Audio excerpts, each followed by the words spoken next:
ইমাম হোসেন, পিতা হলো ছাত্তার, তার বাড়ি হলো কাশিয়ানী, গোপালগঞ্জ। সে মাদ্রাসায় লেখাপড়া করেছে, কিন্তু মাদ্রাসায় লেখাপড়া শেষ করে সে এখন ঢাকায় ঘুরে তার মূল এখন পেশা হচ্ছে প্রতারণা। সে জনপ্রশাসন মন্ত্রীর পিএস পরিচয় দিয়ে বিভিন্ন জায়গায় টেলিফোন করে সে অনেককে ডিসি, অনেককে টিউনো এরকম বানানোর আশ্বাসও দেয়। এরকম অনেকের কাছ থেকে সে টাকা পয়সা নিয়েছে এবং এই নিয়োগের বিভিন্ন সময় তদবির করে থাকে, কিন্তু জনপ্রশাসন মন্ত্রীর পিএস। এটা জানার পরে জনপ্রশাসন মন্ত্রী আমাদেরকে এর আগেও বলেছেন, এর আগেও আমরা তাকে 2বার গ্রেপ্তার করেছি। তার নামে একাধিক মামলা রুজু হয়েছে, কিন্তু মামলা রুজু হওয়ার পর সে যখন বের হয়ে সে আবার এই জনপ্রশাসন মন্ত্রীর পিএসে সে পরিচিত, এই মাদ্রাসা ছাত্র ইমাম, এবং বিভিন্ন মানুষের কাছ থেকে সে টাকা পয়সা নিয়েছে। পরের বার আবারও মন্ত্রী মহোদয়ের কার্যালয় থেকে তার পিএস এবং অন্যান্যরা আমাদেরকে বলার পর তাকে আমরা গ্রেপ্তার করেছি। সে যেটা বললেন যে সেটা তার নেশা হয়েছে, নেশা যে সে অন্য কোনো মন্ত্রীর পিএস দিবে না, সেটা জনপ্রশাসন মন্ত্রীর পিএস পরিচয় দিবে। এতে সে বিভিন্ন জেলাতে সে অনেক সমাদর পায়, অনেক তার টেলিফোন ধরে, ডিসিটা তাকে সম্মান করে, টিউনার তাকে সম্মান করে। এটা তার একটা, এই নেশার কারণেই সে বারবারই জনপ্রশাসন মন্ত্রীর পিএস পরিচয় দিয়ে মানুষের কাছে প্রতারণা করে আসছে। তাকে আমরা গ্রেপ্তার করেছি এবং তার নামে একাধিক মামলা আছে। এবং সে মানুষকে ট্রু কলারে সে তার নাম্বারটা সেভ করে রেখেছে যে পিএস টু মানে জনপ্রশাসন মন্ত্রী এভাবে লিখে রাখছে। তো মানুষ যখন কল দেয় অথবা সে যখন কল দেয় তখন ট্রু কলারে ওই নামটাই বেশি আসে। এবং আমরা এবং গ্রামীণ থেকে সে একটা ভিআইপি নাম্বারও কালেকশন করে, 2টা নাম্বার, আগের 2টা নাম্বার আমরা বন্ধ করি, গ্রেপ্তার করে। পরে সে আবার দেখলাম সে আরেকটি নাম্বার গ্রামীণ ফোন থেকে সেটা কালেকশন করেছে। তো আসলে বারবারই সে এ ধরনের নাম্বার কালেকশন করে এভাবে প্রতারণা করছে। তাকে আমরা গ্রেপ্তার করেছি। সে কোথায় কোথায় প্রতারণা করেছে আরও কার, এগুলি আমরা খুঁজে বের করছি। হ্যাঁ, অনেকের কাছ থেকে সে টাকা পয়সা নিয়েছে এবং জনপ্রশাসন মন্ত্রী নিজে এবং তার পিএস তারা নিজেরাই বিব্রত যে সে বিভিন্ন জায়গাগুলিতে তাদের নাম ব্যবহার করে টাকা নিচ্ছে, এবং যার কারণে তারা কমপ্লেনের প্রেক্ষিতেই আমরা তাকে গ্রেপ্তার করেছি। তার বিরুদ্ধে শাহবাগ থানায় মামলা রুজু হয়েছে এবং আমরা তাকে জিজ্ঞাসাবাদ করছি আরও এ ধরনের কোথায় কার সাথে এ ধরনের প্রতারণা করেছি সেটা আমরা খুঁজে বের করছি। না, আবার না, এখন তাকে আমরা এখন এখন আসলে মানে মানে প্রতারণা আমরা তো আসলে অ্যারেস্ট করি, জেলে পাঠাই, রিমান্ডে আনি, পরবর্তী পর্যায়ে কীভাবে বের হয়েছে সেটা তো আমরা বলতে পারবো না। একটা হলো হাজারীবাগ থানা, একটা হলো কলাবাগান থানা, 2টা মামলা চুরি, 2টাই চুরির মামলা। একটা চুরির বাদী হচ্ছে একজন সাবেক জেলা জজ আবুল কাশেম, তার বাসা থেকে 3টা দামি মোবাইল চুরি করে নিয়ে যায়। এই সংক্রান্ত একটি মামলা রুজু হয়। আরেকটি মামলা হলো যে মানে ওই মার্কেটের কর্মচারীরা মামলা করেছে। 2টা মামলার ভিউ হচ্ছে চুরি। সেখানে আমরা 12 জন চোরকে গ্রেপ্তার করেছি। তাদের মডাস অপারেন্ডি হচ্ছে যে আমরা যে জেলা জজের বাসা থেকে যে চুরিটা করেছে তার নাম হলো রত্না। সে একজন মানে আন্তর্জাতিক মানের চোর। সে সবসময় জারু দেওয়ার কথা বলে, বিভিন্ন কথা বলে বাসায় যায়, বাসায় ঢুকে সে বাসায় যা পাবে স্বর্ণ থেকে শুরু করে সব কিছু নিয়ে চলে যাচ্ছে। আরেকটা মডাস অপারেন্ডি হচ্ছে তারা এই চোররা সব থাকে নারায়ণগঞ্জ। তারা নারায়ণগঞ্জ থেকে আসে, এসে তারা একটা পিক আপ নিয়ে আসে।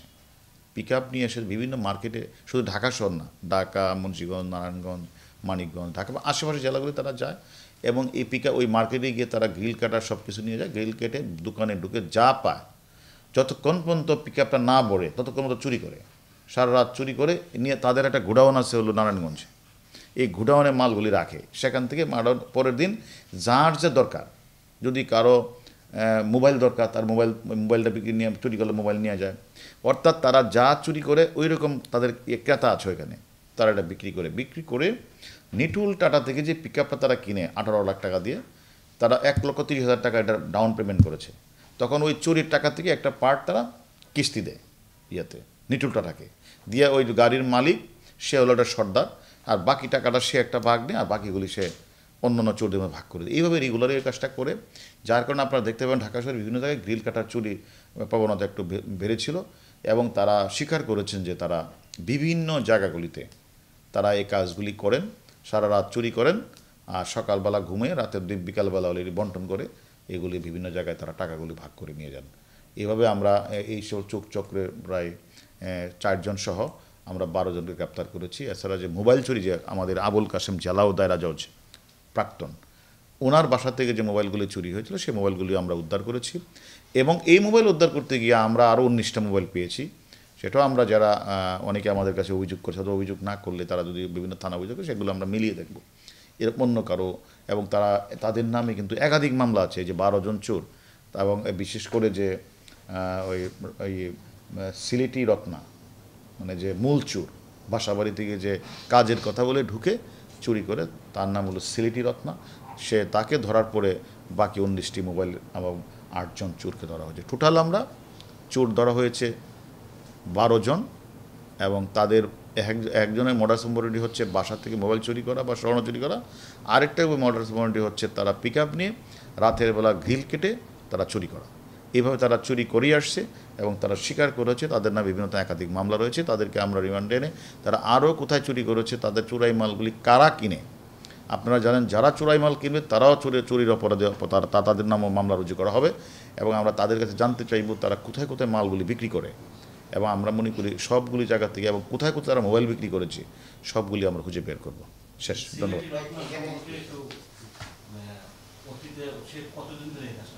সে অনেক দিন ধরে এই কাজটা করছে, স্বীকার করেছেন, সে অনেক দিন ধরে এই কাজটা করছেন, এবং আমরা তাকে আরও জিজ্ঞাসাবাদ করছি এরকম কতজনের বাসায় মানে কাজের কথা বলে মানে চুরি করে পালিয়েছে, এরা আমরা খুঁজে বের করছি। এবং এই চোরাই মালগুলি গুলিস্তান এবং রমনা এলাকা কোথায় বিক্রি করে সে দোকানগুলির নামও আমরা পেয়েছি, সেগুলো আমরা খুঁজে বের করছি। এটা তো আসলে দেখেন, মানে আমরা যখন কোথায় যখন চুরি হয় সেক্ষেত্রে আমাদের মানে থানায় মামলাটা রুজু হয়। মামলাটা অনেক সময় যদি ডিবিতে আসে, আমাদের ডিবির যে চৌকস কর্মকর্তারা তারা তদন্ত করে এদেরকে বের করার চেষ্টা করে। অনেক ক্ষেত্রে আমরা সফল হই, অনেক ক্ষেত্রে আমাদের একটু বের করতে একটু দেরি হয়। এবং আপনারা জানেন তারা এই মোবাইলটা বিভিন্ন পন্থায় এগুলি, কেউ হয়তো মোবাইলটা এনে ভেঙে ফেলে বিভিন্ন পার্টসটা আলাদা আলাদা বিক্রি করে। আবার কেউ আছে সেটা আস্ত মোবাইলটাকেই কোথাও বাহিরে দেশে পাচার করে দেয়। আবার কোনোটা আছে কোথাও বিক্রি করে দিয়ে সে নিজে হয়তো এলাকা ছাড়া দেয়। এইভাবে আসলে সব ঘটনা যে একদম তাৎক্ষণিক আমরা মানে মোবাইল উদ্ধার করতে পারছি তা না, ম্যাক্সিমাম ক্ষেত্রে আমরা পারছি। এবং আমরা ম্যাক্সিমাম ক্ষেত্রে যে মামলা আমাদের কাছে আসে না বা আমরা জানি না। তবে আমি মনে করি যে ঘটনাগুলি আর সেগুলো আমরা তদন্ত করে দেখবো, এখানে অন্য যারা আমাদের কাছে অভিযোগটা করেছিল আগে তাদের মোবাইলটা একটা আছে কিনা এটা আমরা দেখব। না, আরেকটা হলো গুরুত্বপূর্ণ যে ঘটনা, এটা হলো আপনারা জানেন যে বিশেষ করে কক্সবাজার এলাকায় যে রোহিঙ্গারা রয়েছে তারা বিভিন্ন পন্থায় তারা আপনার ভুয়া জন্ম নিবন্ধন বানিয়ে ফেলছে, তারা জাতীয় পরিচয়পত্র, এমনকি তারা পাসপোর্টও বানিয়ে ফেলছে। এবং এতে সহযোগিতা করছে আমাদের দেশের কিছু মানুষ যারা মেয়রের কম্পিউটার অপারেটর বা ইউনিয়ন পরিষদের চেয়ারম্যানের সচিব অথবা নির্বাহী কর্মকর্তার কম্পিউটার অপারেটর, এরা এটার সাথে জড়িত। এবং আমরা তাদের 4 জনকে গ্রেপ্তার করেছি। তারা যেটা স্বীকার করেছেন তারা হচ্ছে মানে ওই মেয়র, চেয়ারম্যান, ইউনিয়ন পরিষদের সচিবের যাদের কম্পিউটার অপারেটর, তাদের কাছে ওই মেয়র, চেয়ারম্যান, ইউনিয়ন পরিষদের এদের থাকে, মানে পাসওয়ার্ড থাকে, আইডি পাসওয়ার্ড থাকে। এটা দিয়ে তাদেরকে সমানে করে দিচ্ছে 5,000 থেকে 30,000 টাকা নিয়ে। আর তারা এই জন্ম নিবন্ধনটা পেয়ে তারা বিভিন্ন কাজ করছে, জাতীয় পরিচয়পত্র বানিয়ে ফেলছে তারা। এবং আপনারা জানেন অনেক রোহিঙ্গা জনগোষ্ঠী আমাদের বাংলাদেশের নাগরিক হয়ে যাচ্ছে, তারা বিভিন্ন ধরনের অপরাধে জড়িত হয়ে পড়ছে। এবং অনেক অপরাধী তারা অপরাধ করছে, পুলিশ তাদের খুঁজছে, বাট তারা জন্ম নিবন্ধন বা বিভিন্ন জাতীয় পরিচয় তাদের অন্য নামে বানিয়ে ফেলে তারা ওই এলাকায় বসবাস করছে। যার কারণে তাদের দ্বিতীয়টার মধ্যে হয়তো নামের বানান কিছুটা ভুল করে বা বানানের কিছুটা অর্ধেক করে দিয়ে তারা এই কাজটা করছে। এবং অনেকে ভুয়া জন্ম নিবন্ধন দিয়ে ভুয়া পাসপোর্টও হয়ে যাচ্ছে, ভুয়া পাসপোর্ট। সে পাসপোর্ট ব্যবহার করে অনেক দাগি আসামি, অনেক মামলার আসামি তারা বিদেশ চলে যাচ্ছে। এবং আমরা মনে করি অনেক কুখ্যাত খুনি, ডাকাত এবং রাষ্ট্রবিরোধী অপরাধ চক্ররা কিন্তু তাদের নিজের পরিচয়টা গোপন করে ফেলছে। এইভাবে করে কিন্তু তারা বিভিন্ন অপরাধে জড়িত হচ্ছে। এবং এর মূল কারণটাই হচ্ছে যে তারা আমাদের মানে ইউনিয়ন পরিষদের যেমন আমি দেখেন আমরা যাকে ধরলাম আসামি আব্দুর রশিদ, সে দিনাজপুর বিরল পৌরসভার কম্পিউটার অপারেটর। আরেকজন আছে গোবিন্দ সোহেল চন্দ্র বিরলে 10 নং রানীপুর ইউনিয়নের কম্পিউটার অপারেটর। এবং ওরা ঠিকানা, স্থায়ী ঠিকানা দেয় হলো বিরল অর্থাৎ দিনাজপুর, আর বর্তমান ঠিকানা তারা কক্সবাজার দিয়ে তারা সমানের জন্ম নিবন্ধন বের করে দিচ্ছে, সমান জন্ম নিয়ে নিচ্ছে, নিয়ে তারা আবার পাসপোর্ট বানিয়ে ফেলছে। পাসপোর্ট বানিয়ে কেউ বিদেশ চলে যাচ্ছে, কেউ দেশে না, মানে বিভিন্ন ধরনের জড়িত হয়ে পড়ছে। আমরা এছাড়াও এই 4 জন ছাড়াও আমরা আরও 20 থেকে 25 জনকে আমরা গ্রেপ্তার করেছি। তাদেরও আমরা জিজ্ঞাসাবাদ করছি যে তারা মানে এইগুলি কিভাবে, এরা তো এই 4 জন তো বলেছে যে তারা ইউনিয়ন পরিষদের চেয়ারম্যান বা মানে মেয়র অথবা নির্বাহী কর্মকর্তার কম্পিউটারের উপর সেদিকের কাজটি করছে। আরও আমরা 26 জনকে ধরেছি, এটা আমরা পরে জানাবো তারা কোন প্রক্রিয়ায় মানে জন্ম নিবন্ধন, এনআইডি যেটাকে বলে জাতীয় পরিচয়পত্র যেগুলি, এবং তারা পাসপোর্ট কীভাবে বানিয়ে দিচ্ছে তাদের কাছে আমরা জিজ্ঞাসাবাদ করছি, এটা আমরা পরে আপনাদেরকে জানাবো।